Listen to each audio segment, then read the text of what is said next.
Entre los años 1980 y 2000 se vivió en el Perú el conflicto armado interno más violento y traumático de nuestra historia republicana, pues la nación se enfrentó a organizaciones subversivas en un contexto de profunda desigualdad y ausencia estatal, especialmente en las zonas rurales andinas.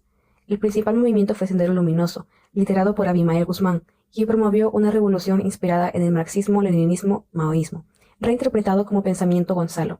Desde Ayacucho, Sendero expandió su poder mediante la violencia y el control ideológico, generando un impacto devastador sobre la población civil, sobre todo en comunidades quechohablantes. A la vez, el movimiento revolucionario Tupac Amaru impulsó una insurgencia de inspiración guevarista, aunque con menor alcance. Ambos grupos quebraron la vida política y social del país al dejar miles de víctimas y un profundo trauma nacional. En clase, este fenómeno fue analizado en las siguientes 3 secciones. Durante la semana 11, sobre la crisis económica, comprendimos que el retorno a la democracia coincidió con un país en colapso, hiperinflación, desempleo y una deuda impagable. La población perdió la fe en las instituciones y esa desconfianza se convirtió en el terreno fértil para que Sendero Luminoso se presentara como una alternativa radical que prometía justicia social. Por su parte, la semana 12 se centró en Sendero Luminoso y la lucha contra el terrorismo.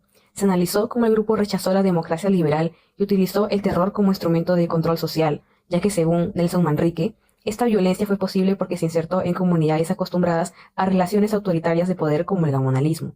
La respuesta del Estado, basada en la militarización desde 1983, provocó graves violaciones de derechos humanos, dejando a las comunidades atrapadas entre dos fuegos, entre el terror senderista y la represión estatal. Por último, la semana 14 fue importante ya que aprendimos de la década de 1990 y el fujimorismo, así como del desenlace del conflicto. La captura de Abimael Guzmán en 1992 fue un punto de inflexión para esta violencia. No obstante, ese mismo año el autogolpe de Alberto Fujimori consolidó el régimen autoritario, bajo el pretexto de combatir el terrorismo. Leyendo a De Gregori, entendimos cómo este discurso debilitó los valores democráticos. También se revisó la operación Shavin de Wantar, que puso fin a la toma de la Embajada de Japón y simbolizó el cierre del ciclo subversivo. Ahora pasaremos a explicar lo que son las causas. Durante la década de 1980 y 1990, una causa determinante del terrorismo en el Perú fue la decisión estratégica de Sendero Luminoso de imponer la guerra popular en territorios rurales donde el Estado prácticamente no ejercía funciones básicas. La organización tomó una interpretación maoísta extrema y la tradujo en instrucciones operativas, es decir, infiltrar comunidades, reclutar jóvenes y forzar el control social mediante castigos y amenazas para quebrantar la autoridad local y sustituirla por su propia estructura. En regiones como Ayacucho, la falta de servicios, la pobreza agraria y el abandono institucional facilitaron ese plan, pero estos factores solo funcionaron porque Sendero seleccionó deliberadamente zonas dispersas, con caminos deteriorados, comunicación mínima y autoridades sin respaldo del Estado. En esos espacios podían imponer toques de queda, controlar asambleas, intervenir en faenas comunales y castigar públicamente a quienes se resistieran. En este escenario, la debilidad estatal no fue un simple contexto, sino el elemento que permitió que su estrategia se instalara sin ser confrontada en los primeros años del conflicto. Entonces, cuando el Estado respondió militarmente, Sendero Luminoso ya había logrado instalarse como autoridad de facto en varias comunidades y esa situación complicó aún más la causa inicial del conflicto. Las Fuerzas Armadas y policiales ingresaron a zonas rurales que no conocían, sin información confiable sobre quién colaboraba con las insurgencias y quién era simplemente un campesino viviendo bajo coerción. Muchos operativos se realizaron con criterios amplios y sin verificación adecuada, lo que llevó a detenciones injustas, castigos colectivos, incluso asesinatos de pobladores acusados de terroristas solo por vivir en áreas donde Sendero Luminoso había actuado. Estos abusos no solo provocaron miedo y muerte, sino que profundizaron la distancia entre el Estado y la población rural, que ya venía marcado por décadas de abandono.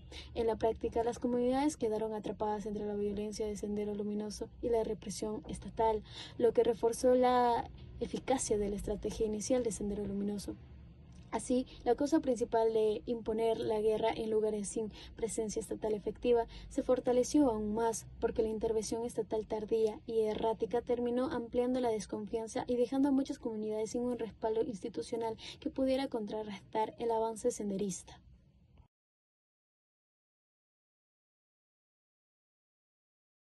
Ahora pasaremos con la entrevista del coronel Fernando Miranda, quien fue mayor durante la época del terrorismo. Buenas noches, estimados compañeros, conciudadanos.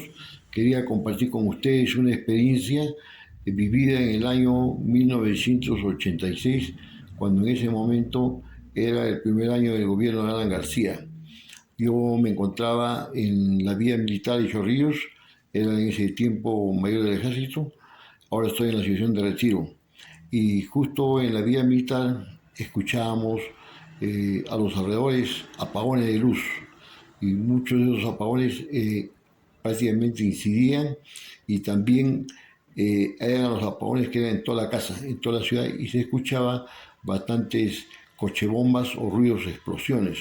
Entonces en ese tiempo prácticamente veíamos por la televisión que habían volado torres de alta tensión, particularmente en la parte de Villa Salvador, Chorrillos, Barranco. En ese momento no podíamos salir a la calle porque teníamos temor de que en cualquier momento nos pudieran matar o secuestrar o cualquier otra cosa. Son momentos que uno vivió de inseguridad y prácticamente atemorizados. No tanto yo, pero sí mis hijos, mi esposa, estábamos aterrorizados y no podíamos salir a la calle. Es una experiencia bien amarga. Eso quería compartir con ustedes. Gracias. Ahora pasaremos a la entrevista de Lisma Belchoque Becerra, quien tuvo que emigrar a la capital de joven debido a la época del terrorismo.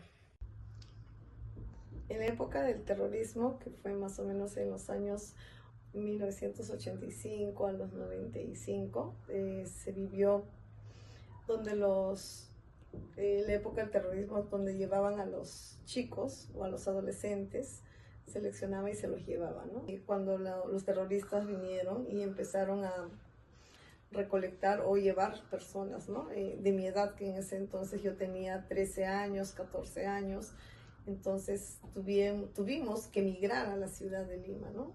Desde los 10 años, escapándonos de esa corrupción del terrorismo que quitaban a sus hijos, a los padres de familia, ¿no? Y nos trasladamos a Lima, muchos chicos de mi edad, y dejando a nuestros padres, a nuestros abuelos en su hogar, y nosotros viniendo a vivir con familiares a la ciudad, ¿no? Que en el caso mío me quedé en las casas de mi tía y toda la infancia, ¿no? Toda la infancia y estudios superiores que lo hice acá en Lima. Fue una experiencia dolorosa, sobre todo viendo las vivencias de mis abuelos y también por parte de los militares, ¿no? Que cometían abusos a los pobladores. Esa sería mi experiencia.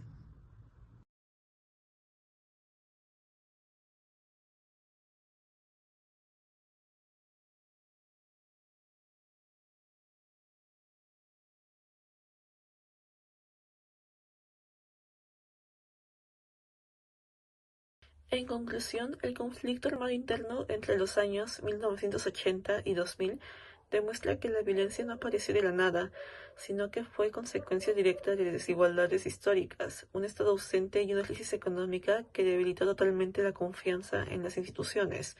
En ese escenario, Sendero Luminoso encontró el espacio perfecto para expandirse. Comunidades rurales sin presencia estatal efectiva, con servicios precarios y autoridades locales sin respaldo. Esto explica por qué su control inicial fue tan rápido y tan destructivo. La reacción del Estado, basada principalmente en la militarización, llegó tarde y de manera desordenada. En muchas zonas, las Fuerzas Armadas actuaron sin información suficiente y confundieron a pobladores con terroristas, generando abusos que terminaron profundizando la distancia entre el Estado y la población rural. Así, la violencia terminó atrapando a las comunidades entre dos fuegos, mostrando que tanto la insurgencia como la respuesta estatal contribuyeron al sufrimiento de miles de peruanos. Las consecuencias del conflicto todavía están presentes. Se afectó la democracia, crecieron la desconfianza y el miedo social, se fracturaron relaciones comunitarias y se generó un trauma colectivo que sigue repercutiendo en el país. Además, el coste económico fue enorme y la cultura nacional quedó marcada por relatos, memorias y debates sobre derechos humanos, ética y ciudadanía. En conjunto, este periodo nos recuerda la importancia de fortalecer las instituciones, garantizar la presencia del Estado en las zonas más vulnerables y promover una cultura democrática que no normalice la violencia.